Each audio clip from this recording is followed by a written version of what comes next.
മോനിങ്ങോട്ട് വന്നേ.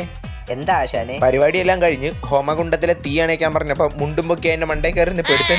ഇരുട്ടിയില്ലേ, പെട്ടെന്ന് വീട്ടിൽ പോണ്ടേ, അപ്പോഴും പെട്ടെന്ന് മനസ്സിൽ തോന്നിയൊരു ഐഡിയ വെച്ച് ചെയ്തതാ. അയ്യോ, നിന്നെയൊക്കെ ആരടാ പോറ്റിയായിട്ട് നിയമിച്ച? അച്ഛൻ മരിച്ചപ്പോ കിട്ടിയ ജോലിയാണ്. ഞാനൊക്കെ പിന്നെ PSCക്ക് കുത്തിയിരുന്ന് പഠിച്ചിട്ട് കിട്ടിയ ജോലിയാണല്ലോ. ആശാൻ ജനിച്ചപ്പോ തൊട്ടോ പോറ്റി ആയെന്നല്ലോ. ആശാന്റെ കഥകളൊക്കെ നമുക്ക് അറിയാം. എന്തോന്ന് കഥ? രാത്രി മറ്റേ വത്സല ചേച്ചിയുടെ വീട്ടിൽ കയറിയപ്പം നാട്ടുകാരെ അറിഞ്ഞ് നാട്ടുകാർ പൊക്കാതിരിക്കാൻ വേണ്ടി വത്സല ചേച്ചിയുടെ ചുമന്ന അടിപ്പാവട എടുത്ത് തോളത്ത് കൂടെ ഇട്ടിട്ട് അന്നോട്ട് പോറ്റിയായതല്ലേ. ഞാൻ നിരാശാനാണ്, അങ്ങനെയൊന്നും പറഞ്ഞൂടാ, അതൊക്കെ കഴിഞ്ഞ കഥ. ശിഷ്യ, പ്രേതം വന്നു, ഓടിക്കോ. ആരാണ് നീ?